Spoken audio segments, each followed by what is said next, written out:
Welcome to Mysteries and Crime, where the past whispers through every detail. Tonight, we unravel the case of Hae Min Lee and Adnan Syed, a chilling disappearance, a buried truth. Can you spot the hidden clue in this tangled timeline? Tonight's clue. Question: why did Jay Wilde's story change so many times? In January of 1999, Hae Min Lee, a high school senior in Baltimore County, vanished after school. Her body was discovered nearly a month later, hidden in a shallow grave. Adnan Syed, her ex-boyfriend, was arrested and convicted.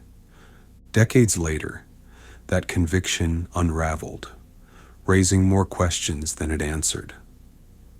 It was February 9th, 1999. The cold gray sky hung low over Leakin Park in Baltimore. A man searching for a quiet place to relieve himself stumbled upon something. The earth had been disturbed. Partially uncovered, the back of a human body emerged through the dirt and leaves. The man called the authorities immediately. Within hours, yellow tape encircled the wooded area. Officers with gloves and flashlights combed the scene. What they found sent shivers down their spines. A teenage girl, partially buried, still wearing her school clothes. She had a rope or cord around her neck. Her face was bruised, and the decomposition suggested she had been there for weeks. Police identified her quickly. Hae Min Lee, missing since January 13th. Her disappearance had devastated the community. Friends had posted flyers, organized searches, and now their worst fears were confirmed. Detectives immediately began working the case as a homicide. They canvassed the area, spoke to classmates, and looked closely at her recent relationships. A pattern began to emerge, and attention soon turned to someone she once loved. The shock was just beginning, and the questions would only grow louder in the months ahead. Hae Min Lee was just 18 years old, a senior at Woodlawn High School in Baltimore County, Maryland. She was born in South Korea and immigrated to the United States with her family when she was a child. Hae quickly adapted to American life. She was outgoing, smart, athletic, and driven. She played field hockey and lacrosse and dreamed of becoming an optician. Her friends described her as funny, thoughtful, and full of energy. She juggled schoolwork with a part-time job at LensCrafters and still found time to help care for her younger brother. Teachers admired her dedication. One called her a leader, not just a student. In her senior year, Hae had been dating someone new, but before that, she had a long and sometimes complicated relationship with a fellow student, Adnan Syed. Their breakup in late 1998 had reportedly been difficult, but Hae was moving forward, focusing on college applications and her job. According to those who knew her, Hae had a bright future ahead. Her sudden disappearance shocked her family, especially her younger brother, who struggled to grasp what had happened. Her parents, conservative and private, kept mostly to themselves during the public investigation, grieving in silence. When Hae was found buried in a shallow grave, it marked a brutal and heartbreaking end to a young life filled with promise. The loss tore through the community, and the investigation would soon shift focus to those closest to her, including the ex-boyfriend who once wrote her love letters. Adnan Syed was born in Baltimore in 1981, the son of Pakistani immigrants, raised in a devout Muslim household. At Woodlawn High School, he was known as charismatic, intelligent, and well-liked. He was an honors student, played football, and was even crowned homecoming king. But behind that easy smile, there were secrets. Adnan and Hae had dated for months, allegedly keeping their relationship hidden from their strict families. When they broke up, friends said Adnan took it hard, but many also claimed he never seemed angry or obsessive. Police first questioned Adnan in the early days after Hae's body was discovered. He cooperated, providing phone records and explaining his movements on January 13th, the day Hae vanished. At first, there was no clear evidence tying him to the crime. Then came Jay Wilds, a friend and sometimes drug dealer who told police that Adnan had confessed to the murder. According to Jay, Adnan had planned it in advance. Jay claimed he helped bury Hae's body in Leakin Park. That statement changed everything.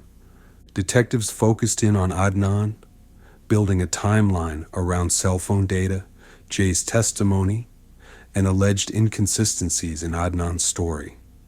No physical evidence tied Adnan directly to the crime.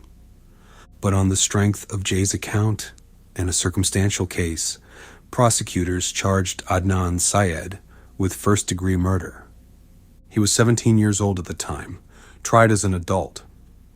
And what followed was a trial that would leave more questions than answers. The last known sighting of Hae Min Lee was on Wednesday, January 13th, 1999. Classes had ended for the day at Woodlawn High School, and Hae had told several people she was heading to pick up her cousin from daycare. But she never arrived. Later that day, calls to her pager went unanswered. Her car, a gray Nissan Sentra, was missing. Friends reported her disappearance, but at first, authorities treated it as a possible runaway. That changed quickly when her body was discovered nearly a month later. Half buried in Leakin Park, a known dumping ground in Baltimore. The autopsy revealed signs of manual strangulation. The hyoid bone in her neck was fractured. There were bruises on her face and body. She had likely died the same day she disappeared. Investigators examined the shallow grave. A red fiber was found near her body, and soil samples were taken. But none of the evidence definitively linked any one person to the crime. Her car was later discovered abandoned on a quiet residential street.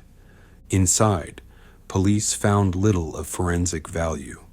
There were no fingerprints, no blood, no conclusive proof of who had driven it last. The narrative constructed by the prosecution hinged heavily on testimony from Jay Wilds. According to Jay, Adnan called him after school that day. Jay claimed Adnan showed him Hae's body in the trunk of her own car parked in the Best Buy lot. Jay said they later drove to Leakin Park and buried her together. Jay's account changed several times across interviews. In one version, the murder happened at a local park. In another, it took place in the Best Buy parking lot. Later still, Jay suggested it occurred in a different location altogether. Despite the inconsistencies, police considered his testimony credible enough to secure a warrant. They also presented cell phone tower data, showing Adnan's phone pinging near Leakin Park at the approximate time of the burial. Defense attorneys would later argue that the data was unreliable. The tower records only confirmed where the phone was, not necessarily where Adnan himself had been. Another student, Asia McLean, later came forward with an alibi. She claimed to have seen Adnan at the library around the time of Hae's disappearance, but her testimony was never introduced at trial. There was no murder weapon recovered, no eyewitnesses to the crime, only Jay's shifting account, a questionable timeline, and circumstantial data. Still, prosecutors built a compelling story that Adnan had killed Hae in a fit of jealousy, hidden her body, and moved on with his day. The lack of concrete evidence didn't stop a conviction, and the jury believed the story told in the courtroom. But for many watching, the case left a hollow ring. Too many gaps, too many doubts. And over time, those doubts would only grow louder. From the outset, investigators focused on Hae's inner circle. Classmates, friends, and especially her recent romantic connections. The earliest tips pointed in multiple directions, but Adnan Syed quickly became the central figure. Detectives interviewed him, reviewed his call logs, and obtained his cell phone records. When Jay Wilds came forward with his statement, police leaned heavily on it. Jay was interviewed multiple times, each version of his story shifting slightly. Officers used call logs to try to match Jay's timeline to cell phone tower pings. This formed the backbone of their theory and the case. No surveillance footage or physical evidence ever placed Adnan at the scene. But law enforcement believed Jay's testimony, flawed as it was, painted a compelling picture. They used it to secure a warrant and ultimately an indictment. Despite the inconsistencies, authorities remained firm. They believed they had found their suspect and moved swiftly toward trial. Forensics played a surprisingly limited role in this case. The medical examiner determined that Hae had died from manual strangulation. But no DNA was recovered from beneath her fingernails. No blood was found at any crime scene. No clothing fibers with identifiable links. The red fiber found near the body was not matched to anyone. Fingerprint analysis yielded no usable leads, and the car, once recovered, appeared wiped clean. In later years, advancements in DNA testing offered new possibilities. In 2022, a re-examination of the case revealed that DNA from multiple male individuals was present on Hae's belongings. But none of it matched Adnan Syed. These revelations cast serious doubt on the original forensic conclusions. Even so, prosecutors had not relied on DNA to begin with. The case had always rested more on narrative than on science, and for many, that remains the most troubling detail of all. The murder of Hae Min Lee sent shockwaves through Baltimore County. Woodlawn High School was devastated. Classmates mourned the loss of a friend who had once walked their hallways with laughter and light. Rumors spread quickly. Some believed Adnan was innocent. Others were convinced by the prosecution's case. The Korean American community grieved quietly, stunned by the brutality of the crime. The Muslim American community watched nervously as one of their own was placed at the center of a national spotlight. Tension simmered just beneath the surface, and the community's sense of safety fractured, seemingly overnight. At the time of the trial in 2000, local media outlets covered the proceedings, but the case gained little national attention.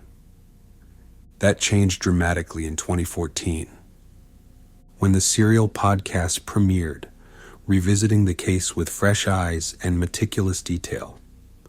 Hosted by journalist Sarah Koenig, the podcast captivated millions. Suddenly the world was talking about Hae Min Lee and Adnan Syed. Questions about cell phone data, Jay Wilds' testimony, and the missing alibi witness flooded social media. Documentaries followed. Articles, interviews, and legal podcasts reignited interest. And what began as a forgotten case became a global conversation. From the beginning, opinions about who killed Hae Min Lee were divided. the prosecution alleged Adnan Syed had committed the crime out of jealousy, claiming he could not accept Hae moving on. Jay Wilds' testimony supported this theory, though his story changed over time. Supporters of Adnan pointed to these inconsistencies as signs of unreliability and questioned why someone who admitted to helping bury the body faced no charges. Other theories emerged over time. Some speculated that Jay himself was more involved than he admitted. Others pointed to an unnamed serial rapist active in the area during that time, though no formal charges were ever filed against any alternative suspect. According to reports, at least one potential suspect had a criminal history of violence against women, but was not thoroughly investigated during the original case. To this day, no theory has been universally accepted. Adnan Syed's first trial began in December of 1999. It ended in a mistrial after 10 days due to a juror overhearing a sidebar remark. His second trial began in January of 2020. After weeks of testimony, the jury deliberated for just under 3 hours. Adnan Syed was convicted of first-degree murder, kidnapping, false imprisonment, and robbery. He was sentenced to life in prison, plus 30 years. Years later, the serial podcast led to renewed legal efforts. In 2016, a judge vacated his conviction, but that decision was later overturned. In 2022, prosecutors uncovered new evidence and filed to vacate the conviction again. A judge agreed, and Adnan was released from prison after more than 2 decades. However, in 2023, Maryland's appellate court reinstated the conviction, citing procedural issues in the dismissal. The legal battle continues, and the final chapter remains unwritten. Despite decades of investigation, debate, and legal motion, the truth behind Hae Min Lee's murder remains clouded. No murder weapon was ever recovered. Jay Wilds' testimony shifted repeatedly, and the cell phone data used at trial has been widely discredited. DNA testing revealed other male profiles on Hae's belongings, but none matched Adnan Syed. Key questions still remain. Where exactly did the murder occur?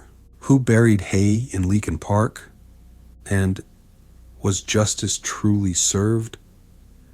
The case leaves behind a haunting question. If Adnan didn't do it, then who did? And why haven't they been found? The case of Hae Min Lee and Adnan Syed reshaped how the world views cold cases. It highlighted the limits of forensic technology, the power of narrative, and the enduring flaws within the justice system. It also demonstrated the immense influence of modern media. A podcast brought new light to an old case and forced the legal system to re-examine its choices. Hae's family continues to mourn, Adnan's future remains uncertain, and the public continues to ask questions, waiting, hoping for closure. The shadows of this case stretch far beyond Baltimore, and they are far from fading. What are your thoughts on the case of Hae Min Lee and Adnan Syed? Could a different turn of events have changed everything? Let us know in the comments below. And don't forget to answer this episode's clue. Why did Jay Wilds' story change so many times? As always, stay curious, stay vigilant, and stay safe.